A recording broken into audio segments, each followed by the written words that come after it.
ஒரு பெரிய ஆறு, அதை கடந்து அடுத்த பக்கம் போகணும். இந்த பக்கம் 8 பேர் நின்றுட்டு இருக்கிறாங்க. 8 பேரும் சேர்ந்து ஒரு குழுவா வந்திருக்கிறாங்க. இவங்க எல்லாருமே பண்டிதர்கள், குருமார்கள், அதாவது அறிவாளிகள். இவங்க எல்லாரும் அந்த ஆற்றை கடந்து அடுத்த கரைக்கு போகணும். அப்புறம் அங்க இருந்து பக்கத்துல இருக்கிற ஒரு ஊருக்கு போய் சேரணும். கரை ஓரமா ஒரு படகு கட்டி கிடந்தது. அதுல ஏறி உக்காந்தாங்க. அது மூலமா அடுத்த கரைக்கு போய் சேர்ந்தாங்க. அங்க போய் கரையேறின உடனே அவங்களுக்குள்ள ஒரு விவாதம். அறிவாளிகள் இல்லையா, அதனால ஒருத்தர் சொன்னார், இந்த படகு நமக்கு உதவி செஞ்சிருக்குது. அது செஞ்ச உதவி மூலமா தான் நாம 8 பேரும் இந்த ஆற்றை கடந்து இந்த பக்கம் வந்திருக்கிறோம். இது செஞ்சிருக்கிற உதவிக்கு நாம நன்றி செலுத்தணும், பதில் மரியாதை செய்யணும். அதை எப்படி செய்யறது அப்படின்னார். இன்னொருத்தர் அதுக்கு ஒரு யோசனை சொன்னார். நமக்கு உதவி செஞ்சிருக்கிற இந்த படகுக்கு மரியாதையும் நன்றியும் செலுத்துகிற முறையில அதை நாம எல்லாரும் நம்ம தலைமையில சுமந்துகிட்டு போறதுதான் நியாயம். ஏன்னா நம்ம அது சுமந்தது இல்லையா, அதுக்கு பதிலா நாம அதை சுமக்கணும். அதுதான் சரியான நன்றியா இருக்கும் அப்படின்னார். இதுதான் சரியான யோசனைன்னு எல்லாரும் ஒத்துக்கிட்டாங்க. அவ்வளவுதான். உடனே அந்த படகை தூக்கி தலையில வச்சுக்கிட்டு 8 பேர் நடக்க ஆரம்பிச்சிட்டாங்க. அப்படியே அவங்க போக வேண்டிய கிராமத்துக்கு போய் சேர்ந்தாங்க. அந்த ஊர் மக்களுக்கு இது வேடிக்கையா இருந்தது. ஆச்சரியமா அவங்கள பார்த்தாங்க. ஏங்க, எதுக்காக இப்படி செய்யறீங்க அப்படின்னு கேட்டிருக்கிறாங்க. படகுங்கிறது மனிதர்களை கரை சேர்க்கறதுக்காகத்தானே இருக்குது. நாம அதை எதுக்காக சுமக்கணும்? அதை ஆத்தங்கரையிலேயே விட்டுட்டு வந்திருக்கலாமே அப்படின்னாங்க. இதுக்கு அந்த 8 பேர்ல ஒருத்தர் சொன்னாராம், என்ன இப்படி சொல்றீங்க? உங்களுக்கு நன்றி உணர்வே கிடையாதா? நீங்க நன்றி கேட்டவங்களா இருக்கிறீங்க, நாங்க நன்றி உடையவர்களா இருக்கிறோம். நன்றி உடைமை அப்படின்னா என்னன்னு எங்களுக்கு தெரியும்.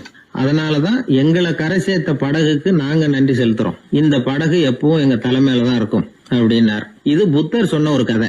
வழி இருக்கு பாருங்க, அதையே முடிவுன்னு நினைச்சு வாழ்நாள் பூரா புடிச்சுக்கிட்டு மனிதர்கள் துன்பப்படுறாங்க அப்படிங்கறது அவருடைய கருத்து. ஒரு மனிதன் ஜபம் பண்றான், வழிபாடு பண்றான், அது மூலமா ஒரு விழிப்புணர்வு கிடைச்சுட்டுதுன்னு வச்சுக்கோங்க. அதுக்கப்புறம் எதுக்கு அந்த ஜபமும் வழிபாடும்? தூக்கி எறிஞ்சிட வேண்டியதானே. ஆனா மனுஷன் அப்படி பண்றது இல்ல. வழிபாட்டையே லட்சியமா வச்சுக்கிட்டு அதையே கெட்டியா புடிச்சுக்குவான். அந்த ஜபத்துக்கு அவன் ஒரு கைதி ஆயிடுறான். அதனால அதை விட்டுட்டு அவனால வெளியில வர முடியல. வழிபாடு மூலமா சாதிச்சுடலாம் அப்படின்னு நினைக்கிறது தப்பு அப்படிங்கிறார் ஓஷோ. ஜபம்ங்கிறது ஒரு முள். காலில் குத்துன முள்ள எடுக்கிறதுக்கு இன்னொரு முள்ள பயன்படுத்துறோம். முள்ள எடுத்தாச்சு, அப்புறம் என்ன? 2 முள்ளையும் வீசி எறிஞ்சிட வேண்டியது தானே. 2 முள்ளுக்குமே இனிமே பிரயோஜனம் இல்லை. பழைய முள் இருந்த இடத்துல புதிய முள்ள குத்தி வச்சா வலிதான் தொடரும். அப்படி செய்யறவன் முட்டாள். ஆனா இப்படிப்பட்ட முட்டாள்களுக்கு உலகத்துல பஞ்சமே இல்லைங்கிறார் அவர். அதனால வழிபாடு, ஜபம் அப்படின்னு எல்லாம் சொல்றோமே, அதையெல்லாம் கூட விழிப்புணர்வோட பயன்படுத்தணும். நம்ம ஆள் ஒருத்தன், அவன் என்னன்னா காலில் ஒரு முள்ள தைச்சுக்கிட்டான். இன்னொரு முள்ளால அதை எடுத்துக்கிட்டு இருக்கிறான். ரொம்ப நேரமா முயற்சி பண்ணிட்டு இருந்தான். கடைசியா அப்பாடா எடுத்தாச்சு அப்படின்னு சொல்லிவிட்டு மறுபடியும் முள்ள எடுக்க ஆரம்பிச்சான். என்னப்பா இது, அதுதான் முள்ள எடுத்துட்டியே, அதுக்கப்புறம் என்னத்துக்கு முயற்சி பண்ணிட்டு இருக்கிறேன்னு கேட்டாங்க. இதுக்கு அவன் சொல்றான், ஏற்கனவே தச்சிருந்த முள்ள எப்பவோ எடுத்துட்டேன். அதை எடுக்கிறதுக்காக உபயோகப்படுத்திக்கிட்டு இருந்தேனே இன்னொரு முள்ளு, அது இப்ப உள்ள மாட்டிக்கிட்டு இருக்குது. அதனாலதான் மறுபடியும் முதல்ல இருந்து ஆரம்பிக்கிறேன் அப்படின்னா. இப்படி வாழ்க்கையில முதல்ல இருந்து ஆரம்பிக்கிறவர்களும் அதிகம், முதல்லயே இருந்துகிட்டு இருக்கிறவங்களும் அதிகம். வாழ்க்கையில படிப்படியா முன்னேறணும், வாழ்க்கையை புரிஞ்சுக்கிட்டு முன்னேறணும். அதுக்கு இந்த பெரியவர்கள் சொல்லுகிற தத்துவத்தை எல்லாம் சரியா புரிஞ்சுக்கிட்டு அது பிரகாரம் நாம நடக்கணும். ஒரு பெரிய இடத்து பொண்ணு நிறைய படிச்சிருக்கிறா, பட்டங்கள் எல்லாம் வாங்கியிருக்கிறா, வேலைக்கு எதுக்கும் போகல, அதுக்கு அவசியமும் இல்லை. வசதியான குடும்பம். அந்த பொண்ணுக்கு பொழுதுபோக்கு என்ன தெரியுமா? பத்திரிகை படிக்கிறது, தொலைக்காட்சி பார்க்கறது, வானொலி கேட்கறது, இதுதான் பொழுதுபோக்கு. முக்கியமா அதுல வர்ற விளம்பரங்களை கவனிக்கிறது. சந்தைக்கு ஏதாவது புதுசா பொருள் வந்திருந்தா உடனே காரை எடுத்துட்டு போக வேண்டியது, அதை வாங்கிட்டு வந்துட வேண்டியது. ஒரு நாள் அது மாதிரி ஒரு விளம்பரம் கண்ணில் பட்டது. புதுமையான சமையல் செய்யக்கூடிய சாதனம் ஒன்று வந்திருக்கிறதாக செய்தி. உடனே அதை வாங்கணும்னு ஆசை. வழக்கம் போல அன்னைக்கு சாயந்தரமே காரை எடுத்துட்டு புறப்பட்டா. பார்த்தா விலை அதிகம்தான், இருந்தாலும் அதை பத்தியெல்லாம் கவலைப்படல. அதிக விலை கொடுத்து அந்த சமையல் இயந்திரத்தை வாங்கிட்டு வந்துட்டா. ஒரு பெரிய அழகான அட்டைப்பெட்டிக்குள்ள அது இருந்தது. துண்டு துண்டு பாகங்களா அதுக்குள்ள அடுக்கி வைக்கப்பட்டிருந்தது. அதை ஒன்னோட ஒண்ணு சேர்த்து முழு இயந்திரமா ஆக்கிய வேண்டியது நம்ம வேலை. அதெல்லாம் எப்படி ஒண்ணு சேர்க்கறது? அதுக்காக ஒரு கையேடு அது உள்ளே வச்சிருக்கிறாங்க. அந்த பொண்ணு வீட்டுக்கு வந்தா அட்டைப்பூட்டியை பிரிச்சா, ஒவ்வொரு துண்டு பாகத்தை எடுத்து வெளியில வச்சா, பக்கத்துல அந்த விவர புத்தகத்தை வச்சுக்கிட்டா. அது பிரகாரம் அந்த பாகங்களை இணைச்சு பார்த்தா சரியா வரல. மறுபடியும் எல்லாத்தையும் பிரிச்சு பரப்பி வச்சுட்டு ஆரம்பத்துல இருந்து வர்றா. அப்பவும் சரியா வரல. சரி, நேரம் அந்த கடைக்கு போய் அங்கிருந்தே ஒரு ஆளை அழைச்சிட்டு வந்துருவோம் அப்படின்னு சொல்லி காரை எடுத்துட்டு அவ புறப்பட்டா. கடையில இருந்து ஒரு ஆளை கையோட அழைச்சிட்டு வந்தா. 2 பேரும் வந்து சேர்ந்தாங்க. அங்க அவங்களுக்காக ஒரு ஆச்சரியம் காத்துக்கிட்டு இருக்கு வீட்டுல. என்ன ஆச்சுன்னா, அந்த சமையல் இயந்திரம் அழகா கோக்க போட்டு அங்க இருக்குது. அது மட்டும் இல்ல, அதுல சமையல் வேலையும் நடந்துகிட்டு இருக்குது. யார் அதை பண்ணது? அவளுக்கு ஆச்சரியம். சமையல் வேலை செய்கிற பணிப்பெண் அங்க வந்தா. வேலை செய்யறவோ, நான் தான் அதை செஞ்சேன்னா. அந்த பொண்ணுக்கு படிக்க தெரியாது, பள்ளிக்கூடத்துக்கே போனதில்லை, சமைக்க தெரியும், அவ்வளவுதான். படிப்பறிவு இல்லாத காரணத்தினால அந்த குறிப்பு புத்தகத்தையும் அவளால படிச்சிருக்க முடியாது. எப்படி இதை பொறுத்தன அப்படின்னு ரொம்ப ஆச்சரியமா கேட்டாகோ. அந்த விவரம் தெரியாத பொண்ணு, பணி பொண்ணு சொல்றா, படிப்பறிவு இல்லாத போது மூளையை பயன்படுத்த வேண்டிய கட்டாயம் ஏற்படுது, வேற ஒண்ணும் இல்லை அப்படின்னாலாம். படிப்பு மூலமா அறிவை சேகரிச்சுக்கலாம், புத்திசாலித்தனத்தை சேகரிக்க முடியாது. தகவல் அறிவுங்கிறது ஞானம் ஆகாது அப்படின்னு சொல்லுவாங்க. அதுதான் இதுல முக்கியம். நம்மளும் ஒருத்தன் ரயில்ல பிரயாணம் பண்ணா, ராத்திரி பூரா பயணம், விடிஞ்சதும் பார்த்தா அவன் பொட்டியே காணல, யார திருடிட்டு போட்டாங்க. அதுக்காக அவன் கவலைப்படணும்ல, கவலைப்படல, சிரிச்சுக்கிட்டு இருக்கிறான். எதிரில் இருந்தவர் கேட்டார், ஏங்க பெட்டியை அவனோ எடுத்துட்டு போயிட்டானே, அதுக்காக கவலைப்படலையா நீங்க அப்படின்னார். நான் எதுக்காக கவலைப்படணும், அதோட சாவி என்கிட்ட தானே இருக்கு அப்படின்னு நானும். இவன் தந்தியை விட வேகமா போகக்கூடியது எது அப்படின்னு கேட்டார் ஒருத்தர். வதந்தின்னார் இன்னொருத்தர். அவர் அப்படி சொன்னதுல ஒன்னும் தப்பு இல்ல. வதந்தி வேகமா பரவறதுக்கு என்ன காரணம்? 1க்கு 2 மிகைப்படுத்தி சொல்ற மனுஷ சுபாவம் ஒரு காரணம், சொல்றத அப்படியே நம்புறது இன்னொரு காரணம். எப்பொருள் யார் யார் வாய் கேட்பினும் அப்பொருள் மெய்ப்பொருள் காண்பது அறிவு அப்படின்னாரு வள்ளுவர். யாரு எதை சொன்னாலும் அதை அப்படியே நம்ப கூடாது, அறிவு வேலை செய்யணும். அதுல எந்த அளவுக்கு உண்மை இருக்குது அப்படின்னு கண்டுபிடிக்கணும். முக்கியமான பொறுப்புல உள்ளவங்களுக்கு எல்லாம் இது ரொம்ப முக்கியமா தேவைப்படுகிற ஒரு தகுதி. ஒரு நாட்டுல ஒரு சாதாரண ஆள் ஒருத்தன் இருந்தான். அவங்கிட்ட ஒரு கழுதை இருந்தது, ரொம்ப பிரியமா வளர்த்தான். அவனுக்கு அது ரொம்ப நெருக்கமான நண்பன். வேற மனுஷங்க யாரும் கிடைக்கல போல இருக்குது. அந்த கழுதைக்கு கந்தர்வசேனன் அப்படின்னு பேர் வச்சான். அந்த பேரை சொல்லிதான் அவன் அதை கூப்பிடுறது வழக்கம். அவ்வளவு பிரியமா வளர்த்த அந்த கழுதை ஒரு நாள் திடீர்னு செத்து போச்சு. எப்படி இருக்கும் அவனுக்கு? ரொம்ப சங்கடப்பட்டான், சாப்பிட கூட பிடிக்கல. அவனுக்கு முகத்தை வந்து மூணு வச்சுக்கிட்டு அவன் பாட்டு உட்காந்துருக்கிறான். இந்த நேரம் பார்த்து அவனுக்கு வேண்டியப்பட்ட ஒருத்தன் அந்த பக்கமா வந்தான். அவனை பார்த்தான். ஏன்டா அப்படி உட்காந்துருக்கிற அப்படின்னு கேட்டான். கந்தர்வசேனன் செத்து விட்டதா சொல்லி குலுங்கி குலுங்கி அழ ஆரம்பிச்சுட்டான் இவன். கந்தர்வசேனன் யாருன்னு கேட்டான் இவன். அப்படி கேட்ட உடனே அவன் இன்னமும் சத்தம் போட்டு ஒவ்வொன்னு கத்த ஆரம்பிச்சுட்டான். துக்கம் அதிகமாயிட்டுது. அவன் அழற வேகத்தை பார்த்ததும், சரி கந்தர்வசேனன்கிறது முக்கியமான ஒரு பெரிய மனுஷன் போல இருக்கு அப்படின்னு இவன் முடிவு பண்ணிட்டான். நம்ம ஃப்ரெண்டோட துக்கத்தை நாமளும் பகிர்ந்துக்கணும்னு நினைச்சான். உடனே தலையை மொட்டை அடிச்சுக்கிட்டான், மீசை எடுத்துட்டான், கருப்பு உடை போட்டுக்கிட்டான். கந்தர்வசேனன் இறந்த செய்தி இப்படி காத்து வாக்குல பரவ ஆரம்பிச்சது ஊர் பூரா. ஊர்ல உள்ளவங்க எல்லாம் இந்த செய்தியை கேட்டதும் அவங்களும் தலையை மொட்டை அடிச்சுக்கிட்டு கருப்பு துணி போட்டுக்க ஆரம்பிச்சுட்டாங்க. ஒரே நாள்ல நகரம் பூராவும் துக்கத்துல ஆழ்ந்து போச்சு. எங்க பார்த்தாலும் மொட்டை தலை, கருப்பு துணி. அந்த நாட்டு அமைச்சர் இதை பார்த்தார். ஜனங்கள் எல்லாம் வருத்தமா இருக்கிறாங்களே அப்படின்னு நினைச்சு சில பேரை கூப்பிட்டு விசாரிச்சார். என்ன விஷயம் அப்படின்னு. கந்தர்வசேனன் செத்துட்டார், அதனாலதான் இப்படி துக்கம் அனுஷ்டிக்கிறோம் அப்படின்னாங்க. அவராவது கொஞ்சம் யோசனை பண்ணி பார்த்திருக்கலாம்ல. கந்தர்வசேனன்னு சொல்றீங்களே, யார் அது அப்படின்னு விசாரிக்கலாம்ல. விசாரிக்கல. மக்கள் துயரத்துல நாமளும் பங்கு எடுத்துக்கணும் அப்படின்னு தான் அவர் நினைச்சார். அவரும் உடனே மொட்டை அடிச்சுக்கிட்டு கருப்பு சட்டை போட்டு ஆரம்பிச்சுட்டார். அமைச்சர் இப்படி இருக்காருங்கிற செய்தி அரசருக்கு எட்டுச்சு. அவரு என்ன பண்ணாரு, அவரும் மொட்டை போட்டுக்கிட்டு தூக்கம் அனுஷ்டிக்க ஆரம்பிச்சுட்டார். அன்னைக்கு ராத்திரி ராஜா மொட்டை தலையோட அந்த புறத்துக்கு வர்றார், முகத்தை முன்னு வச்சுக்கிட்டு. ராணி பார்த்தாங்க. என்னங்க இது, என்ன விஷயம், உங்க துக்கத்துக்கு என்ன காரணம்னு கேட்டாங்க. ராஜா ரொம்ப கவலையோட, கந்தர்வசேனன் செத்துட்டாராம், ஜனங்கள்லாம் வருத்தத்துல இருக்கிறாங்க, அதனால நானும் அவங்களோட துக்கத்துல பங்கெடுத்துக்கிறேன், ஒரு ராஜாவோட கடமை இல்லையா அது அப்படின்னார். அது சரி, கந்தர்வசேனன் யாரு, உங்க அப்பாவா அண்ணனா, எதுக்காக தலையை மொட்டை அடிச்சிங்க அப்படின்னு கேட்டாங்க ராணி. அதுக்கப்புறம் தான் ராஜா யோசிக்க ஆரம்பிச்சார். ஆமா, அதுவும் சரிதானே, நாம என்னத்துக்கு அவசரப்பட்டு இப்படி பண்ணோம் அப்படின்னு சொல்லி நினைச்சுக்கிட்டு அதுக்கப்புறம் அமைச்சரை கூப்பிட்டார். அப்புறம் விவரம் கேட்டார். யாருங்க இது கந்தர்வசேனங்கிறது யாருன்னு கேட்டார். அவரும் அதுக்கப்புறம் தான் யோசிக்க ஆரம்பிச்சார். அவரு ஜனங்களை கூப்பிட்டு விசாரிச்சார். ஒவ்வொருத்தரா விசாரிச்சுக்கிட்டே கடைசியா அந்த ஆளுகிட்ட போய் சேர்ந்தாங்க. கந்தர்வசேனன் யாருன்னு கேட்டாங்க. என்னோட கழுதைன்னு அவன். ராஜாவும் மந்திரியும் தலையை தொங்க போட்டுக்கிட்டாங்க. எல்லாரும் சொல்றதையும் கண்ணை மூடிட்டு நம்ப ஆரம்பிச்சா கதை இப்படிதான் போய் முடியும். இந்த காலத்துல எல்லாம் சில பேர் சொல்ற விஷயம் கப்சா மாதிரி இருக்கும், ரீல் விடுறார் அப்படின்னு நினைப்போம். ஆனா அதுலயும் உண்மை இருக்கும். ஒருத்தர் ரொம்ப பெருமையா சொன்னார், சார் 10 பேர் ஒரே குடையில வந்தோம் சார், ஒரு சொட்டு தண்ணி கூட எங்க யார் மேலயும் படல சார் அப்படின்னார். 10 பேர் ஒரே குடையில வந்திருக்கிறாங்க, ஒரு சொட்டு தண்ணி கூட மேல படலையாம். பெருமையா சொன்னார். அது எப்படிங்கன்னு கேட்டோம். அவர் சொல்றாரு, ஏன்னா அப்ப மழையே பெய்யல சார் அப்படின்னார். நம்ம உடம்புல ரத்த அழுத்தம் இருக்குதே, அது நல்லதா கெடுதலா? உடனே அது கெடுதல்னு தான் சொல்லுவோம். ஆனா உண்மை அது இல்லை. இயற்கையா உள்ள ரத்த அழுத்தம் நம்ம உடம்புக்கு தேவையான ஒண்ணு. அந்த அழுத்தம் அதிகமா போனாதான் கெடுதல். அததான் நாம பிபின்னு சொல்றோம். ஆனா அது உண்மையிலேயே உயர் ரத்த அழுத்தம், ஹைப்பர் டென்ஷன். இதயம்ங்கிறது ஓயாம வேலை செஞ்சுக்கிட்டு இருக்கிற ஒரு பம்பு. இதயம் சுருங்கி ரத்தத்தை பம்பு செய்யறப்போ ரத்த அழுத்தம் கூடுதலா இருக்கும். இதுக்கு பேரு சிஸ்டாலிக் பிளட் பிரஷர் அப்படின்னு பேர். இதயம் விரிந்த நிலைக்கு திரும்புறப்ப ரத்த அழுத்தமும் குறையுது. இதுக்கு பேரு டயஸ்டாலிக் பிளட் பிரஷர் அப்படின்னு பேர்.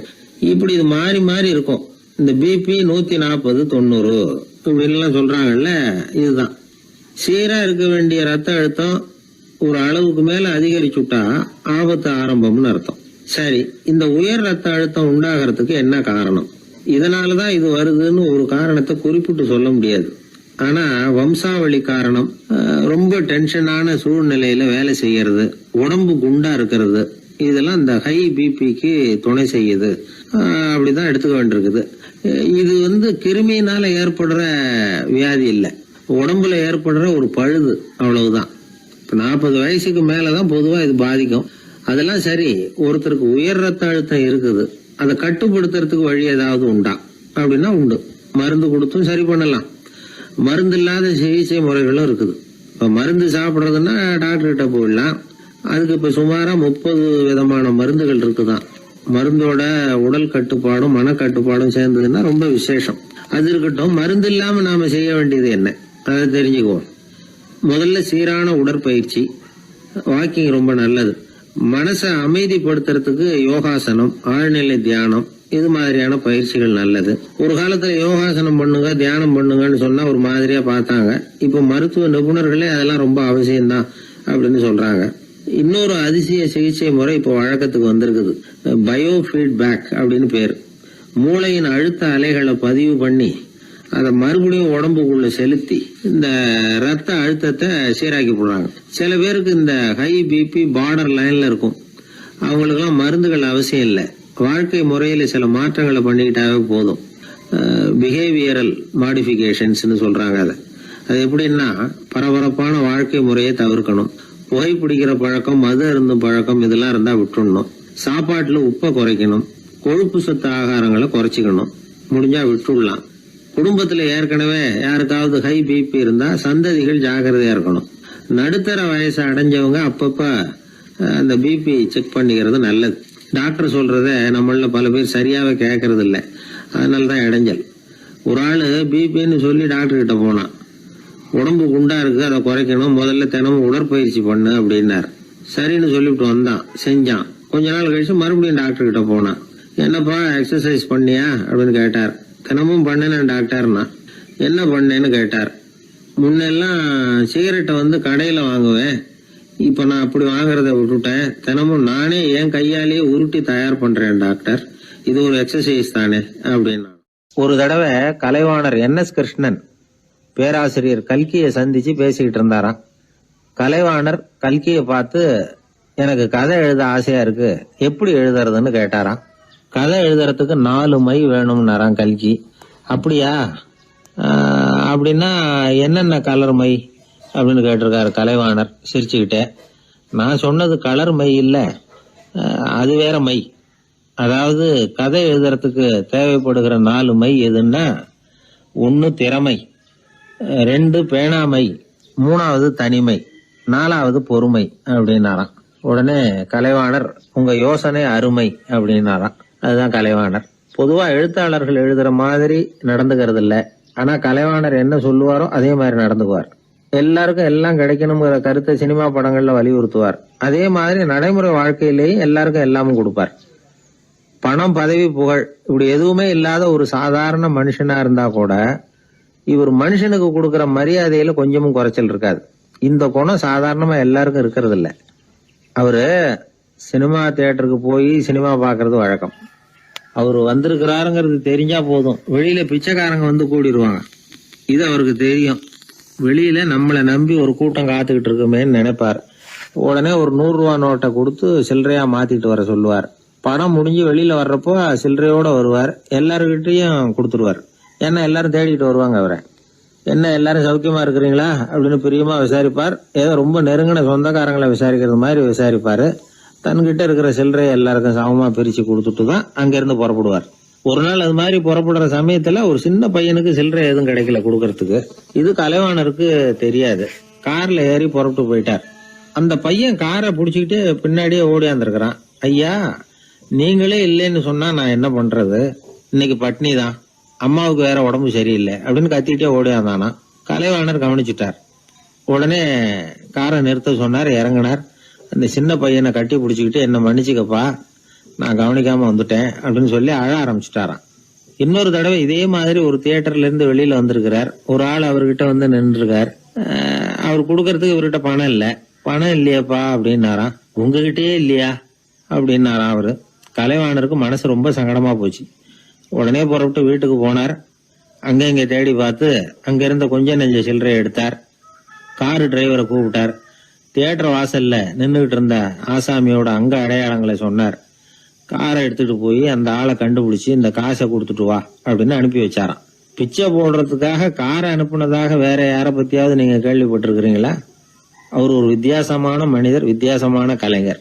கலைவாணரோட சகோதரர் கல்யாணம் நடந்தது. அதுல தியாகராஜ பாகவதர் கச்சேரி முடிஞ்ச உடனே அதுல சம்பந்தப்பட்ட கலைஞர்களுக்கெல்லாம் கலைவாணர் பரிசுகள் கொடுக்கிறார். அந்த கச்சேரியில கடம் வாசிச்சவருக்கு மட்டும் மத்த எல்லாருக்கும் கொடுத்ததை விட பெருசா ஒரு வெள்ளி கோப்பையை பரிசா கொடுத்தாராம். மத்தவங்களுக்கு எல்லாம் சின்னதா கொடுத்துட்டு கட வித்துவானுக்கு மட்டும் பெருசா பரிசு கொடுக்குறீங்களே ஏன்னு கேட்டிருக்கிறாங்க. அதுக்கு கலைவாணர் விளக்கம் கொடுத்தாராம். இப்பெல்லாம் ரயில்ல கூட்டம் அதிகங்கிறது உங்களுக்கு எல்லாருக்கும் தெரியும். இந்த வித்வான் இவ்வளவு பெரிய மண்பானைய ரயில்ல ரொம்ப பத்திரமா உடையாம ரொம்ப தூரத்துல இருந்து கொண்டு வந்திருக்கிறாரே, அது என்ன சாமான்யமான காரியமா? அவரோட அந்த சாமர்த்தியத்தை பாராட்டுறதுக்காக தான் அவருக்கு இவ்வளவு பெரிய பரிசு அப்படின்னா. ஒரு மனிதன் கோபப்படும் பொழுது அவனை நல்லா கவனிச்சு பாருங்க. ஏதாவது ஒரு மிருகத்தின் சாயல் அவன் முகத்துல தெரியும். முகம் அழகா இருக்கிறது எப்போ? அவன் புன்னகையோட இருக்கிறப்பதான். கோபமா இருக்கிறப்ப முகம் அழகா இருக்காது. சார் கோபத்துல இருக்கார், இந்த கோபம் குறையறதுக்குள்ள ஒரு போட்டோ எடுத்துருங்க, அழகா இருக்கும் அப்படின்னு யாரும் சொல்றது இல்ல. போட்டோ எடுக்கிறவர் கூட எடுக்கிறதுக்கு முன்னாடி முகத்தை கொஞ்சம் சிரிச்ச மாதிரி வச்சுங்க சார் அப்படின்னு தான் சொல்லுவார். முகத்தை கொஞ்சம் கடுகடுப்பா வச்சுங்க சார், அப்பதான் நல்லா அமையும் அப்படின்னு சொல்லுவார். ஒரு உண்மை என்ன தெரியுமா? கோபம் மனசையும் கெடுக்கும், உடம்பையும் கெடுக்கும். கோபப்படுகிறவர்களின் ஆயுள் காலம் குறைகிறது அப்படிங்கிறது விஞ்ஞான உண்மை. சிரிக்கிறவங்க ஆயுள் காலம் அதிகரிக்கிறது அப்படிங்கறதும் விஞ்ஞான உண்மை. கோபப்படுறவங்களை யாரும் விரும்புறதில்ல. கோபப்படுற அப்பா அம்மா கிட்ட பிள்ளைங்க நெருங்காது. கோபப்படுற அதிகாரிகள் கிட்ட ஊழியர்கள் நெருங்க மாட்டாங்க. கோபப்படுற வாத்தியார்கிட்ட பிள்ளைங்க நெருங்குறது இல்ல. அவன் எப்ப பார்த்தாலும் வள்ளு வள்ளுன்னு விழுவான். அதனால எப்போ அவன் பக்கத்திலேயே இருக்கணும்னு ஆசைப்படுறேன் அப்படின்னு ஒருத்தன் சொன்னா அவனை இவன் வேடிக்கை பார்க்க ஆரம்பிச்சுட்டான் அப்படின்னு அர்த்தம். சரி, இந்த கோபம் எதனால வருது? இயலாமையினாலதான் வருதான். இப்ப நீங்க நினைக்கிறத நிறைவேற்றக்கூடிய சாமர்த்தியம் உங்ககிட்ட இல்லைங்கிறப்போ அது கோபமா வெளிப்படுது, அவ்வளவுதான். திறமை உள்ளவன் கோபப்பட வேண்டிய அவசியமே இல்லை. ஒரு உண்மையான கவிஞன் கிட்ட போய் ஒரு கவிதை எழுதி கொடுங்க அப்படின்னு சொன்னா அவன் உடனே எரிச்சல் அடையக்கூடாது. எரிச்சல் வந்தா அது அவனுடைய இயலாமையை காட்டுது. சிற்பி சிலை செதுக்கிறதுக்கு கோவப்படக்கூடாது. ஒரு அதிகாரி சொன்னார், நீங்க சொல்றதெல்லாம் சார் தான் சார், இருந்தாலும் கோவப்படலைன்னா வேலை நடக்காது சார், அதனாலதான் தினமும் ஆபீஸ்ல கத்திட்டு கிடக்குறேன் அப்படின்னார். ஆனா உண்மை என்ன தெரியுமா? கத்துறதுனால கத்துறதுதான் நடக்குமே தவிர காரியம் நடக்காது. வேலை நடக்கிறது மாதிரி ஒரு பாவனை நடக்கும், அவ்வளவுதான். தவறு செய்கிறவர்களுக்கு தண்டனை கத்துறது மட்டும் இல்ல, திட்டு வாங்குற யாரும் தான் செஞ்சது தவறுதான் அப்படின்னு ஒத்துக்கிறது இல்ல. அத அவங்க உணர்றதும் இல்ல. அப்படி இருக்கிறப்போ திட்டுறதுனால என்ன பிரயோஜனம்? திட்டுறது நோக்கம் என்ன? திட்டு வாங்குறவங்க திருந்தணும்ங்கிறது தானே. நோக்கம் நிறைவேறாதுன்னா எதுக்காக கத்தணும்? திட்டுறது மூலமாவே ஒருத்தனை திருத்த முடியும்னா திருடுறவனை எல்லாம் கூப்பிட்டு கொஞ்ச நேரம் திட்டி போயிட்டு வாப்பா, இனிமே நீ திருந்திவிட்ட அப்படின்னு சொல்லி வச்சுடலாமே. இதுல நாம முக்கியமா புரிஞ்சுக்க வேண்டியது என்னன்னா, கோபம்ங்கிறது நாம அடுத்தவங்களுக்கு கொடுக்கிற தண்டனை இல்ல, அது நமக்கு நாமே கொடுத்துக்கிற ஒரு தண்டனை. அடுத்தவங்களை திருத்துறதாக நினைச்சுக்கிட்டு நம்ம நாமே கெடுத்துக்கிற ஒரு முயற்சி. நம்ம மனசு கெட்டு போகுது, நம்ம உடம்பு கெட்டு போகுது, அதுதான் கண்ட பலன். நம்ம ஆள் ஒருத்தன் சொன்னான், நான் கோபம் வந்துட்டுதுன்னா அதை மனிதர்கள் மேல காட்ட மாட்டேன் சார், அவங்கள திருத்த முடியாதுன்னு எனக்கு தெரியும் அப்படின்னா. வேற என்ன பண்ணுவேன் அப்படின்னு கேட்டேன். பாத்திரங்கள் பேர்ல காட்டுவேன், வீட்டுல இருக்கிற பாத்திரங்களை எல்லாம் எடுத்து வெளியில வீசி எறிவேன் அப்படின்னா. அதனால கோபம் குறைஞ்சுதா அப்படின்னு கேட்டாங்க. எனக்கு குறைஞ்சது, ஆனா எதிர்த்த வீட்டுக்காரனுக்கு அதிகமாயிட்டுதுன்னு நானும். அது எப்படிறான்னு கேட்டிருக்காங்க. நான் எனக்கு கோபம் வந்த உடனே நேரம் அவங்க வீட்டுக்குள்ள போய் அங்க இருக்கிற பாத்திரங்களை தான் எடுத்து வெளியில வீசி எறிகிறேன் அப்படின்னா. ஒரு வெளி தேசத்துல இருந்து ஒருத்தர் நம்ம நாட்டுக்கு வந்தார். இங்க ஒருத்தர் அவரை அன்பா கூப்பிட்டு உபசரிச்சார். ஒரு ஆரஞ்சு பழத்தை அவர்கிட்ட கொடுத்து சாப்பிட சொன்னார். அவர் அதை வாங்கினார். அதை அப்படியும் இப்படியும் புரட்டி பார்த்தார். அவருக்கு ஒன்னும் புரியல. ஏன்னா அவர் தேசத்துல அது இல்ல போல இருக்கு. என்ன செய்யறதுன்னு அவருக்கு ஒன்னும் புரியல. அப்படியே கடிச்சு பார்த்தார். கசப்பா இருந்தது. தூக்கி எறிஞ்சுட்டார். அதை ஏன் தூக்கி எறிஞ்சுட்டீங்கன்னு கேட்டார் இவர். கசக்குது, அதை எப்படி சாப்பிடுறது அப்படின்னாரு அவரு. அது அப்படி சாப்பிடக்கூடாது, மேல உள்ள தோலை எடுத்து எரிஞ்சுடணும், இனிப்பான பகுதி உள்ள இருக்குது அப்படின்னு விவரம் சொன்னார் இவர். இப்படி சொன்னவர் ஒரு யோகி. வாழ்வின் வெளிப்பக்கத்திலேயே இருந்துகிட்டு இருந்தா கசப்பான பிரச்சனைகளையே சந்திக்க வேண்டியிருக்கும்.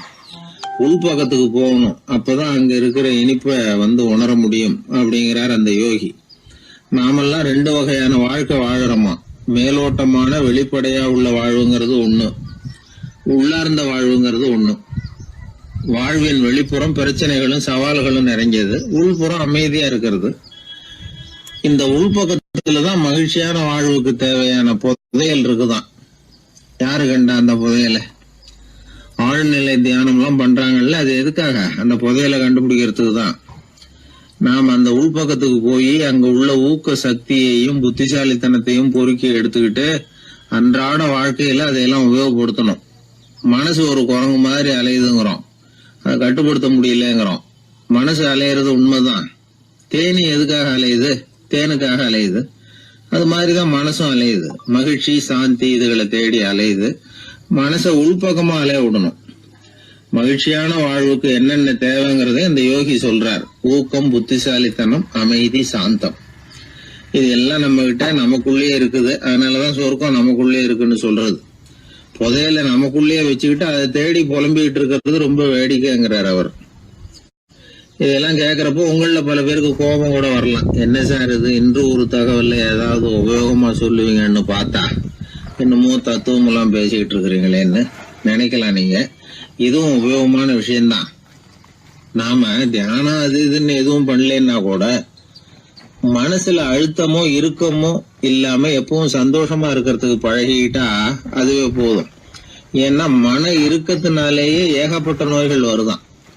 பெருவாரியான உடம்பு கோளாறுகளுக்கு வாழ்க்கையின் விரக்தியாலேயும் தோல்விகளாலேயும் ஏற்படுற மன இறுக்கம்தான் காரணம்ங்கிறது மருத்துவ ஆராய்ச்சி முடிவு. நான் இறுக்கம் இல்லாம இருக்கிறதுக்கு தான் பிரியப்படுறேன், இந்த சமூகம் அதுக்கு இடம் கொடுக்கலையே, என்ன பண்றது அப்படிங்கிறது சில பேரோட கேள்வி. இந்த சமூகத்தை சரி செய்ய வேண்டியது நாம தான். நம்மளை சரி பண்ணிக்க வேண்டியது நாம தான். நான் சரியா இருக்கிறேன், சமூகம் சரியில்லைன்னு அதை ஒதுக்கி பிரயோஜனம் இல்லை. ஒரு குடும்பஸ்தர், அவர் மனசுல எப்பவும் டென்ஷன். அவர் டென்ஷன் இல்லாம இருக்கிறதுக்கு பழகிக்கிட்டார். அதுக்கப்புறமா அவர் சொல்லுவார், நான் ஒன்னும் ஆழ்நிலை தியானம்லாம் பண்ணல, இருந்தாலும் என் மனசு எப்பவும் அமைதியா தான் இருக்குது. இவ்வளவுக்கும் எங்க வீட்டுல தினமும் என் சம்சாரத்துக்கும் எங்க அம்மாவுக்கும் சண்டை நடந்துகிட்டே தான் இருக்கும் அப்படிம்பார். அது சரிங்க, உங்க அம்மா ஒரு பக்கம், உங்க மனைவி ஒரு பக்கம், அவங்க 2 பேரும் சண்டை போடுறப்போ நீங்க எந்த பக்கம் இருப்பீங்க அப்படின்னு கேட்டார் ஒருத்தர். அந்த சமயம் நான் வீட்டுக்கு வெளிப்பக்கம் இருப்பேன் அப்படின்னார் அவர். அங்க ஒரு முனிவர் இருந்தார். சுவாமி, என்ன ஆசீர்வாதம் பண்ணுங்க, எனக்கு ஏதாவது புத்தி சொல்லுங்க அப்படின்னா. அவர் ஆசீர்வாதம் பண்ணார். அதுக்கப்புறம் சொன்னார், மகனே, நீ எந்த காரியத்தை செஞ்சாலும் செய்யறதுக்கு முன்னாடி ஒரு தடவை அதனால ஏற்படக்கூடிய விளைவுகளை நல்லா யோசிக்கணும். உன் மனசுக்கு அது சரின்னு தெரிஞ்சா மட்டும் அதை செய்யணும் அப்படின்னார். அரசன் அவர் சொன்னதை அப்படியே மனசுல வாங்கிக்கிட்டான். அவர் காலடியில விழுந்து வணங்கினான். 100 பொற்காசுகளை அவர் காலடியில வச்சுட்டு திரும்பணும். அமைச்சர் இதை கவனிச்சார். என்ன இது, நம்ம அரசர் இவ்வளவு ஏமாளியா இருக்கிறாரு, இந்த ஒரு சாதாரண யோசனை சொன்னதுக்கு 100 பொற்காசுகள் கொடுத்துட்டாரு. அமைச்சர் இப்படி நினைக்கிறது அவர் முகத்தை பார்த்ததுமே அரசனுக்கு புரிஞ்சுட்டுது. இருந்தாலும் அதை பத்தி ஒன்னும் கேட்டுக்கல. 2 பேரும் திரும்பி அரண்மனைக்கு வந்து சேர்ந்தாங்க. அதுக்கப்புறம் அந்த அரசன் என்ன பண்ணான் தெரியுமா? காட்டுல முனிவர் சொன்ன அந்த புத்திமதியை ஒரு கல்லுல கல்வெட்டா செதுக்கணும். தன்னுடைய அறையில எல்லாரும் கண்ணிலையும் படும்படியாக அப்படி ஒரு இடத்துல பதிச்சு எல்லாரும் பாக்குறது மாதிரி பண்ணிவிட்டான். இப்போ அந்த அமைச்சருக்கு ஆச்சரியம், என்ன இது, நம்ம மன்னருடைய அறியாமையை புரிஞ்சுக்கவே முடியலையே, இத போய் கல்லுல செதுக்கி வைக்கணுமா, பேர்பட்ட அறிவுரையாது அப்படின்னு நினைச்சார். கொஞ்ச நாள் ஆச்சு. ஒரு நாள் அந்த மன்னருக்கு கடுமையான வயிற்று வலி. உடனே அரண்மனை வைத்தியரை கூப்பிட்டார். அவர் வந்து சேர்ந்தார். மன்னரை சோதிச்சு பார்த்தார். கொஞ்ச நேரம் இப்படியே படுத்துருங்க, நான் எங்க வீட்டுக்கு போய் இதுக்கு பொருத்தமா ஒரு மருந்து தயார் பண்ணிட்டு வரேன் அப்படின்னு சொல்லிட்டு ஓடினார். மருந்தோட திரும்பி அவர் வந்த சமயத்துல மன்னர் ஒரு கட்டில்ல கண்மூடி படுத்திருக்கிறார். பக்கத்துல யாரும் இல்ல. வைத்தியர் வந்தார். ஒரு சின்ன கோப்பையில கொஞ்சம் மருந்தை ஊத்தினார். அப்படியே அங்க சுத்தி முத்தி பார்த்தார். ஏதோ ஒரு பொடியை வந்து அதுல கலந்தார். கலந்து எடுத்துக்கிட்டு மன்னரை நெருங்கினார். கொஞ்சம் யோசனை பண்ணார். அப்புறம் திரும்பி போனாரு. கையில இருந்த மருந்து அப்படியே கீழே கொட்டிவிட்டு வந்தார். அந்த கோப்பையை நல்லா கழுவி சுத்தம் பண்ணி விட்டு மறுபடியும் கொஞ்சம் மருந்தை ஊத்திட்டு வந்தார். அதுக்கப்புறம் மன்னா அப்படின்னு சொல்லி மெதுவா கூப்பிட்டாரு. இவர் எழுந்திருச்சார். அப்புறம் இவர் சொன்னார், மன்னர் வைத்தியரே, நான் வந்து கண்ணை மூடிக்கிட்டு இருந்தாலும் அப்பப்ப கவனிச்சுக்கிட்டு தான் இருந்தேன். முதல்ல எதையோ கலந்தீங்க, அப்புறம் அதை கொட்டிவிட்டு வேற என்ன விஷயம், உண்மையை சொல்லுங்க அப்படின்னு மிரட்டினார். வைத்தியர் மறந்து போட்டார். அப்படின்னு மன்னருடைய காலில் விழுந்தார். அதுக்கப்புறம் உண்மையை சொன்னார். மகாராஜா, உங்களுடைய படை தளபதி உங்களை கொல்றதுக்காக சதி பண்ணார். விஷம் கலந்து கொடுக்கும்படியாக சொன்னார். வெகுமதி நிறைய தர்றேன்னார். நானும் சரின்னு சொல்லிவிட்டு இங்க வந்தேன். அவர் கொடுத்த விஷப்புடிய மருந்துல கலந்தேன். எடுத்துக்கிட்டு உங்ககிட்ட வந்தப்போ எதிரில நீங்க வச்சிருக்கிற அந்த கல்வெட்டு வாசகம் கண்ணுல போட்டது.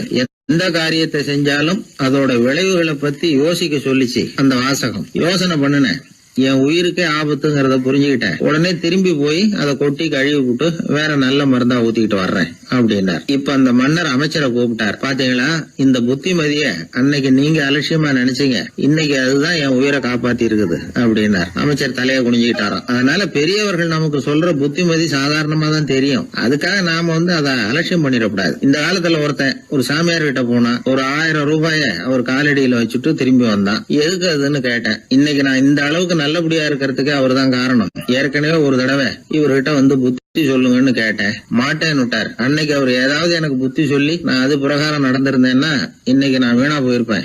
அதுக்காக ஒரு நன்றியை தெரிவிக்கிறதுக்காக தான் இன்னைக்கு வந்தேன், இந்த காணிக்கையை செலுத்துறேன் அப்படின்னு சொல்லிவிட்டு அவன் பாட்டு தெருவில் இறங்கி நடந்து போனான்.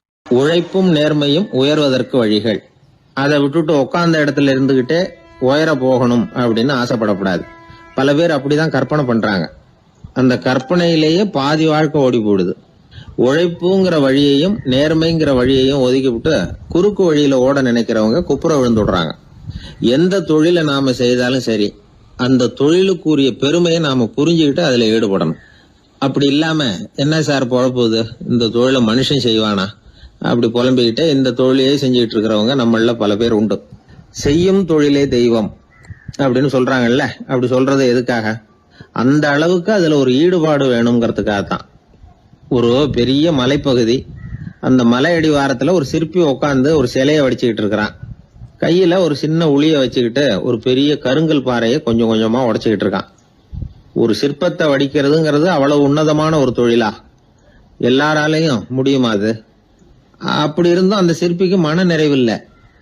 அவன் நினைக்கிறான், இந்த கடுமையான வெயில்ல உட்கார்ந்து வேலை செய்யறது எவ்வளவு கஷ்டம். நாம ஒரு சிற்பியா இருக்கிறதுனால தானே சூரியன் கடுமையான வெப்ப கதிர்களை நம்ம மேல வீசுறான். நாமளே அந்த சூரியனா இருந்துட்டா இந்த கஷ்டம் இருக்காதே.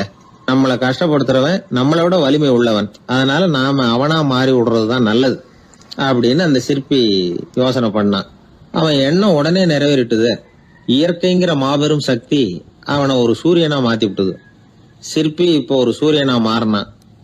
இனிமே இந்த உலகத்துல நம்மளை விட வலிமை உள்ளவன் வேற யாரும் கிடையாது அப்படின்னு நினைக்க ஆரம்பிச்சுட்டான். அவனுக்கு மகிழ்ச்சியா இருந்தது. அந்த மகிழ்ச்சி அதிக நேரம் நீடிக்கல. ஏன்னா கொஞ்ச நேரத்துல ஆகாயத்துல கரிய மழை மேகங்கள் அப்படியே சூழ்ந்து வந்தது. சூழ்ந்து வந்த மேகங்கள் சூரியனை மறைக்க ஆரம்பிச்சது. இப்போ சூரியனா இருந்த அந்த சிற்பி நினைச்சு பாக்குறான், என்ன இது, என்னையே இந்த மேகம் மூடி மறைக்குதுன்னா அது என்னை விட பெரிய ஆளாதான் இருக்கணும். அதனால இனிமே நாம சூரியனா இருக்கக்கூடாது, நாம மேகமா தான் இருக்கணும், அதுதான் கௌரவம் அப்படின்னு நினைக்க ஆரம்பிச்சிட்டான். இப்பவும் பாருங்க, இயற்கை அவனுடைய ஆசைய நிறைவேற்றி வச்சது. சூரியனா இருந்த சிற்பி மேகமா மாறினான்.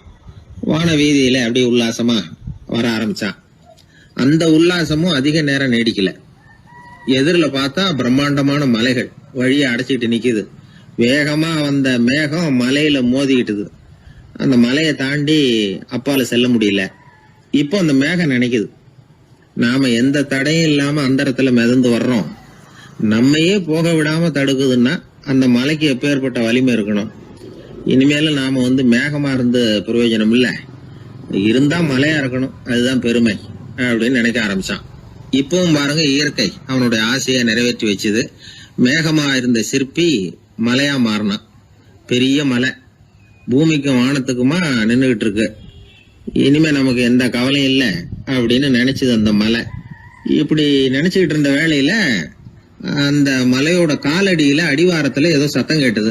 என்ன சத்தம் இது அப்படின்னு சொல்லி அந்த மலை மெதுவா குனிஞ்சு பார்த்துதான். பார்த்தா அங்க ஒரு மனுஷன் தன்னுடைய கையில உளிய வச்சுக்கிட்டு மலையை கொத்திக்கிட்டு இருக்கிறான். ஏதோ ஒரு சிற்பத்தை வடிக்கிறதுக்காக அவன் முயற்சி பண்ணிட்டு இருக்கிறான். இப்போ அந்த மலை நினைச்சுதான், மலையே ஒருத்தன் உடைக்கிறான்னா அவன் எப்பேற்பட்ட வலிமை உள்ளவனா இருக்கணும். இனிமேலும் மலையா இருந்து பிரயோஜனம் இல்ல, மனுஷனா மாறணும், அதுதான் சரி அப்படின்னு நினைச்சுதான். அந்த வினாடியே அந்த மலை ஒரு மனுஷனா மாறிச்சு. அவன் கையில ஒரு உளி, பழையபடியே ஒரு கருங்கல் பாறையை கொத்த ஆரம்பிச்சான். அந்த ஆள் பழைய நிலைமைக்கு வந்துட்டான். இந்த கதையிலிருந்து நாம தெரிஞ்சுக்க வேண்டியது என்னன்னா, தன்னுடைய உண்மையான பலம் என்னங்கிறது தெரியாமலே தாவி தாவி தடுமாறிக்கிட்டு இருக்கிறான் மனுஷன் அப்படிங்கிறது தான். இனிமேலாவது அதை புரிஞ்சுக்கணும். நாம அதுவா மாறணும்னு நினைக்கிறது தப்பு, நாம இருக்கணும் அப்படின்னு நினைக்கிறது தான் உண்மை, அதுதான் சரி. அந்த சிற்பி என்னன்னோ கற்பனை பண்ணி கடைசியில மறுபடியும் சிற்பியாகவே சேர்ந்தான் பாருங்க. அதனால நம்முடைய உண்மையான பலம் என்ன அப்படிங்கறத தெரிஞ்சுக்கிட்டு நடந்துகிட்டோம்னா வாழ்க்கையில எப்பொழுதும் வெற்றி நிச்சயம். பண்றதுன்னு எனக்கு புரியல அப்படின்னு கவலைப்பட்டார் ஒரு அப்பா. என்ன பண்றது, அப்பாவோட குணம் கொஞ்சமாவது பிள்ளைக்கும் இருக்கதானே செய்யும்னா, அட போங்க சார், அவனை அடக்கிறதுக்கு ஏதாவது வழி சொல்லுவீங்கன்னு பார்த்தா நீங்க என்னோட சரித்திரத்தை புரட்ட ஆரம்பிச்சுட்டீங்களே. அப்புறம் கேட்டேன் அவரை, சரி பையன் அடம் பண்ணா அவனை நீங்க எப்படி அடக்குறீங்க அதை சொல்லுங்க முதல்ல, அதுக்கப்புறம் என் யோசனையை சொல்றேன் அப்படின்னு. அவரு சொன்னார், வேற என்ன பண்ணுவேன், மிரட்டுவேன், அடிப்பேன், அவ்வளவுதான் எனக்கு தெரியும்னார். அடிச்சா அடங்கிடுவானா பையன் அப்படின்னு கேட்டேன். அது எப்படிங்க அடங்குவான், இன்னமும் தீவிரமா அடம் பண்ண ஆரம்பிச்சிருவான், கத்தி ரகலை பண்ணிவிடுவான் அப்படின்னார். குழந்தை அடம் பண்றானேங்கிற கவலை பல குடும்பங்கள்ல உள்ள ஒரு பிரச்சனை தான். இதுக்கு இப்ப மருத்துவர்கள் ஒரு சுலபமான வழியை சொல்றாங்க. அது என்னன்னா, ஒரு குழந்தை அடம் பண்ணிச்சுன்னா அதை அடிக்கப்படாதான், அதுக்கு பதிலா வேற ஒரு காரியம் பண்ணலாமா. அது என்னன்னா, குடும்பத்துல இருக்கிற எல்லாரும் ஒண்ணு சேர்ந்து அந்த குழந்தைகிட்ட கொஞ்ச நேரம் பேசாம இருந்தோம்னுமா, பேச்சை நிறுத்திக்கணும். குழந்தையால பேசாம இருக்க முடியாது, அது யோசனை பண்ணும், தன்னுடைய தவறை உணர்ந்து அது வருந்த ஆரம்பிக்கும். இப்படி தொடர்ந்து செஞ்சுக்கிட்டு வந்தா குழந்தை கொஞ்ச நாள்ல அடம் பண்றதை நிறுத்தி விடுமா. இது டாக்டர்கள் இப்ப சொல்லி கொடுக்கற ஒரு யோசனை. அதே மாதிரி சில குழந்தைகள் சரியான காரணம் இல்லாம அடம் பண்ணணுங்கிறதுக்காகவே கத்துது பாருங்க, அதை நிறுத்துறதுக்கு கூட ஒரு வழி இருக்குது. அது என்ன வழின்னா, அது அழற சமயத்துல அந்த சத்தத்தை ஒரு டேப் ரெக்கார்டர் மூலமா பதிவு பண்ணி வச்சுக்கணும். குழந்தை கத்த ஆரம்பிக்குதுன்னு வைங்க, உடனே ஏற்கனவே பதிவு பண்ணி வச்சிருக்கிற அழுகை சத்தத்தை போட்டு அந்த குழந்தை காதுல விழறது மாதிரி பண்ணணும். தன்னுடைய அழுகை சத்தத்தை கேட்க ஆரம்பிச்ச உடனே அந்த குழந்தை தான் அழறத நிறுத்திக்குமா. சில குழந்தைகள் சாப்பிட மாட்டேன்னு அடம் பண்ணும். வளர்ந்த குழந்தைய வற்புறுத்தி சாப்பிட சொல்லக்கூடாது. சில பேர் என்ன பண்ணுவாங்கன்னா, கட்டாயப்படுத்தி சாப்பாட்டை திணிப்பாங்க. அதெல்லாம் ரொம்ப தப்பு. குழந்தைக்கு விவரம் தெரிஞ்சதுக்கு அப்புறம் சாப்பாட்டு விஷயத்துல நீங்க தலையிட வேண்டிய அவசியமே இல்லை. பசிச்சா சாப்பிடணுங்கிறது அதுக்கு புரியும். அது தானாவே சுதந்திரமா எடுத்து போட்டு சாப்பிடுறதுக்கு அனுமதிக்கணும். நீங்க போய் அதுகிட்ட நின்றுட்டு சாப்பிடு சாப்பிடு அப்படின்னு வற்புறுத்திட்டு இருக்க கூடாது. நீங்க அதை வற்புறுத்தாம இருந்தா அது உங்களை வித்தியாசமா பார்க்க ஆரம்பிக்கும். உண்மையிலேயே பசி இருந்ததுன்னா தனக்கு எவ்வளவு தேவையோ அவ்வளவு எடுத்து போட்டுக்கிட்டு அந்த குழந்தை சாப்பிட்டுக்கும், எந்த பிரச்சனையும் இருக்காது. ஆக இது மாதிரியான சில நுட்பங்களை நாம மனசுல வச்சுக்கணும். அப்படி வச்சுக்கிட்டோம்னா வீட்டுல குழந்தைகளால எந்த பிரச்சனையும் இருக்காது. இந்த காலத்து பையன் ஒருத்தன், அவன் ரொம்ப கவலையோட வந்தான். என்னப்பா விஷயம்னு விசாரிச்சேன். எங்க அப்பா என்கிட்ட 1 மாசம் உன் கூட பேச மாட்டேன் போ அப்படின்னு சபதம் போட்டுட்டாருன்னா, அதுக்காகவா இப்படி கவலைப்படுறேன்னு கேட்டேன். இல்லைங்க, அந்த 1 மாச கெடு இன்னையோட முடியுது, அதுக்காக கவலைப்படுறேன் அப்படின்னா. ஒரு பெரிய சிந்தனையாளர் இருந்தார். அவர் ரஷ்யாவில் இருந்தார். நிறைய புத்தகங்கள் எழுதியிருக்கிறார். அவர் பேரு ஓஸ்பென்ஸ்கி. உலகின் மிகச்சிறந்த 3 புத்தகங்கள்ல ஒண்ணு இவர் எழுதியிருக்கிறார் அப்படின்னு கூட சொல்றது உண்டு. அப்பேற்பட்ட எழுத்தாளர். அந்த காலத்துல குருஜீஃப் அப்படின்னு சொல்லி ஒரு பெரியவர் இருந்தார். ரொம்ப எளிமையான வாழ்க்கை வாழ்ந்துகிட்டு இருந்தவர். இவரை தேடி அந்த எழுத்தாளர் வந்தார். ஐயா, உங்ககிட்ட சில கேள்விகள் கேட்டு விளக்கம் பெறலாம்னு வந்திருக்கிறேன்னார். உடனே அந்த பெரியவர் என்ன செஞ்சார் தெரியுமா? ஒரு வெற்று காகிதத்தை எடுத்தார், அவர்கிட்ட கொடுத்தார். இந்தாங்க, இதை வச்சுக்கங்க, நாம 2 பேரும் பேசுறதுக்கு முந்தி நீங்க ஒரு காரியம் பண்ணணும்னார். என்ன செய்யணும்னு சொல்லுங்கன்னார் அவரு. இந்த காகிதத்துல உங்களுக்கு தெரிஞ்சதெல்லாம் என்ன, தெரியாததெல்லாம் என்ன அப்படிங்கிற பட்டியலை எழுதிட்டு வாங்க. அதுக்கு பிறகு உங்களுக்கு தெரியாத விஷயங்களை பத்தி நாம 2 பேரும் உரையாடலாம். ஏன்னா உங்களுக்கு தெரிஞ்சதை பத்தி நாம பேசி பிரயோஜனம் இல்லை, தெரியாததை பத்தி பேசினாதான் உங்களுக்கு அது உபயோகமா இருக்கும் அப்படின்னார். இவர் இப்படி சொன்னது அந்த எழுத்தாளருக்கு கொஞ்சம் தர்ம சங்கடமா இருந்தது. நாம எப்பேற்பட்ட சிந்தனையாளர், நம்மள போய் இவர் இப்படி எழுத சொல்றாரு அப்படின்னு நினைச்சாரு.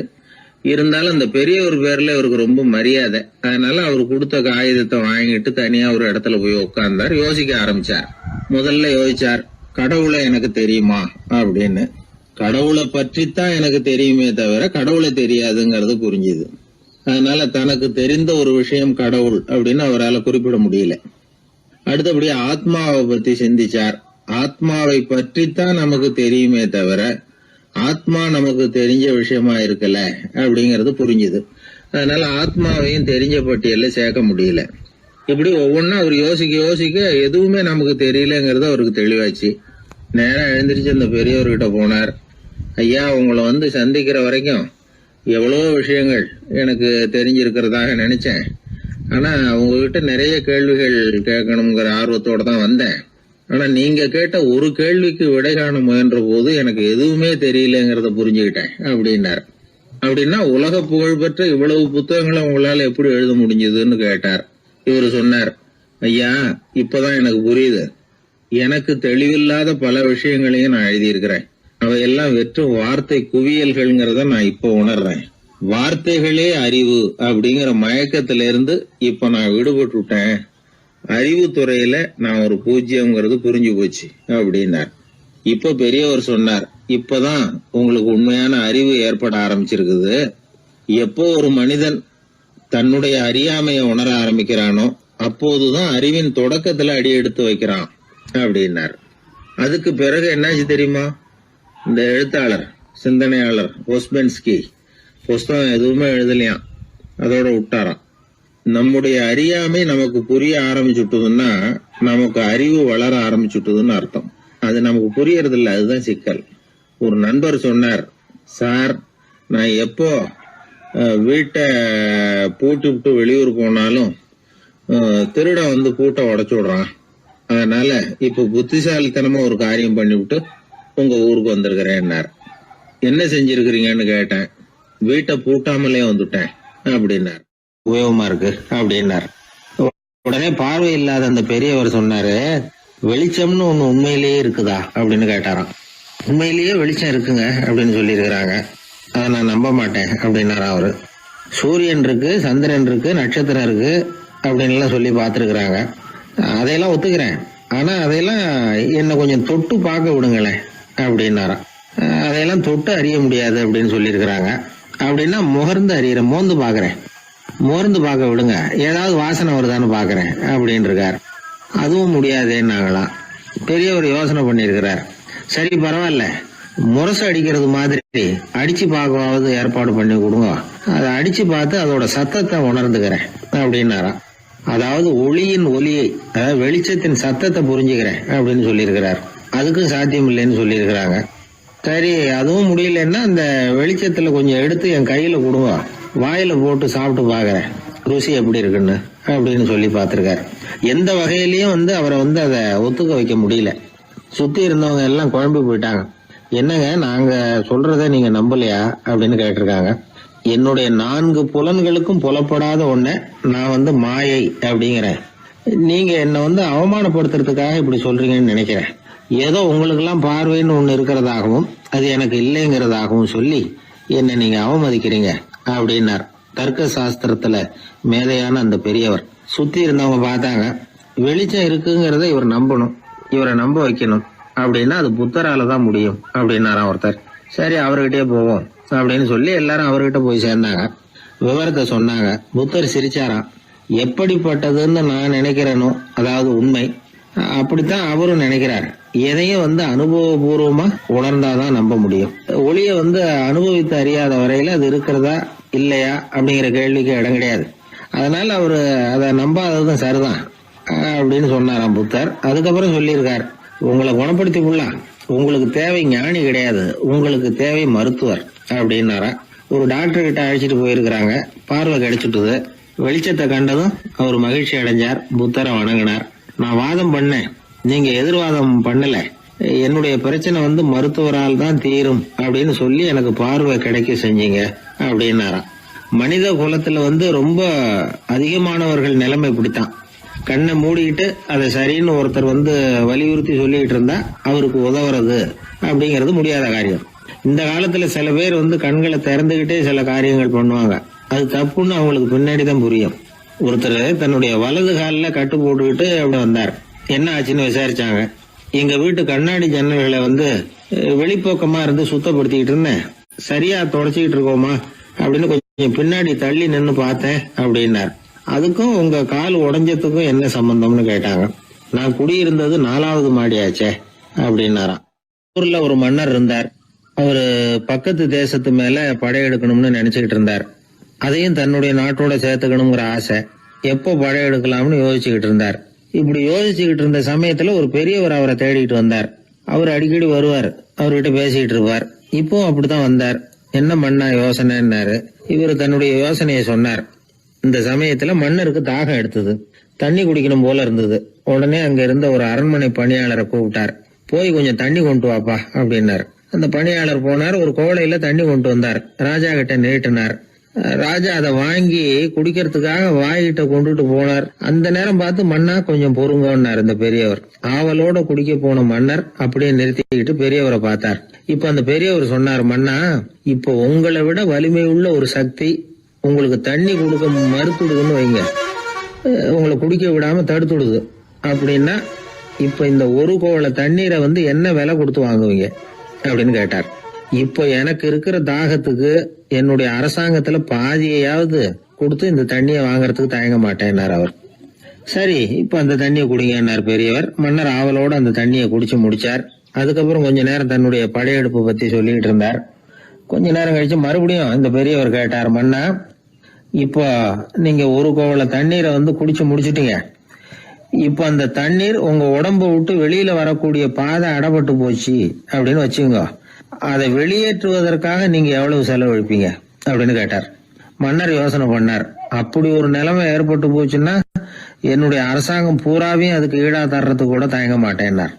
இப்ப அந்த பெரியவர் சொன்னார், எந்த அரசாங்கத்தின் மதிப்பு ஒரு கோவள தண்ணீர் அளவுக்கு கூட இல்லையோ அந்த அரசாங்கத்தை அடையணுங்கிற பேராசையில மனிதர்கள் தங்களுடைய சகோதரர்கள் கூடவே சண்டை போட்டுக்கிறாங்களே, அதுல ஏதாவது அர்த்தம் இருக்குதா அப்படின்னாராம். மன்னருக்கு இப்பதான் அர்த்தம் புரிஞ்சுதான். மனசுல தெளிவு உண்டாச்சு. தன் மனசுக்குள்ள உண்டான வெறிய விரட்டி அடிச்சு விட்டார். அதுக்கப்புறம் நிம்மதியா ஆட்சி புரிஞ்சார். இப்படி ஒரு கதை. உயிருக்கு என்ன விலை கொஞ்சம் யோசனை பண்ணி பாருங்க. ஆனா அது இப்ப எவ்வளவு மலிவா போயிட்டுது, அதையும் யோசனை பண்ணி பாருங்களேன். ஆசை பேராசையா மாறுது, அப்புறம் அது வெறியா ஆகுது, அதுக்கப்புறம் பைத்தியம் பிடிக்குது. இந்த காலத்து மனிதர்களுக்கு 2 விதமான பைத்தியம் பிடிச்சிருக்கிறதாக ஒரு பெரியவர் சொல்றார். ஒன்னு பணம், இன்னொன்னு அதிகாரம். இதெல்லாம் எவ்வளவு காலத்துக்கு நீடிக்கும்? ஒரு சர்வாதிகார நாட்டுல 3 பேர் ஜெயில இருட்டு அறையில பேசிக்கிட்டு இருக்கிறாங்க. நீ எப்படி இந்த ஜெயிலுக்கு வந்த அப்படின்னு ஒருத்தர் கேட்டாராம். இந்த நாட்டு ராஜாவை ஆதரிச்சு நான் பிரச்சாரம் பண்ணினேன், அதனால கூட்டத்துல தகராறு வந்துட்டுது, கலவரமா போச்சு, அதுக்கு நான் தான் காரணம்னு அரெஸ்ட் பண்ணி இங்க கொண்டாந்து போட்டாங்க அப்படின்னாராம் அவரு.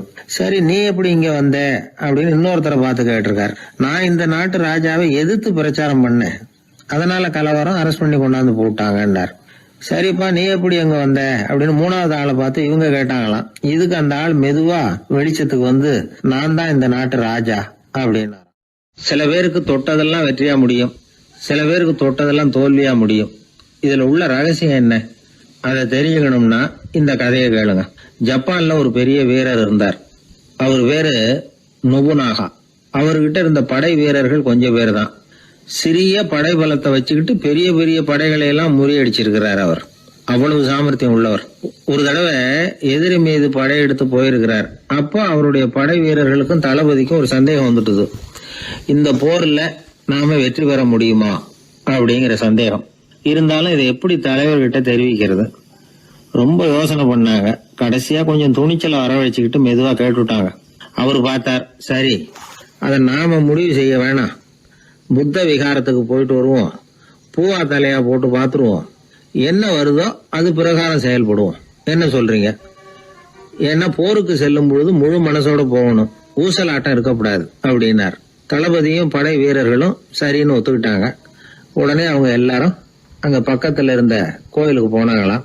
தலைவர் உள்ள போனார். எல்லாரும் ஆவலோட வெளியில காத்துக்கிட்டு இருக்கிறாங்க. ரொம்ப நேரத்துக்கு அப்புறம் அவர் வெளியில வந்தார். தளபதி, துணை தளபதிகள் எல்லாரையும் கிட்டத்துல கூப்பிட்டார். அவங்க முன்னிலையில ஒரு தங்க காசை எடுத்தார். இத பாருங்க, இப்ப பூவா தலையா போட்டு பாத்துருவோம். பூ வந்தா தோத்துருவோம், தலை வந்தா ஜெயிச்சிருவோம். அதனால பூ விழுந்தா போர் வேணாம், அதை தவிர்த்துருவோம். தலை விழுந்ததுன்னா போருக்கு போவோம். விதி இப்போ நம்ம கையில தான் இருக்கு. இங்க என்ன தீர்ப்பு கிடைக்குதோ அது பிரகாரம் நடப்போம் அப்படின்னு சொல்லிவிட்டு தங்க காசு சுண்டி போட்டார். அது அப்படி சுழன்று மேல போய் கணீர்னு தரையில வந்து விழுந்தது. எல்லாரும் ஆவலோடு அதை குனிஞ்சி பாக்குறாங்க. தலை விழுந்திருக்குது. ஒரே மகிழ்ச்சி, ஆரவாரம். அதுக்கப்புறம் அவங்களுக்கு சந்தேகம் வரவே இல்லை. அப்படியே உறுதியான ஒரு முடிவோட போருக்கு போனாங்க. வெற்றியோட திரும்பி வந்தாங்க. வெற்றி விழா நடக்குது. தளபதி பேசுறார்.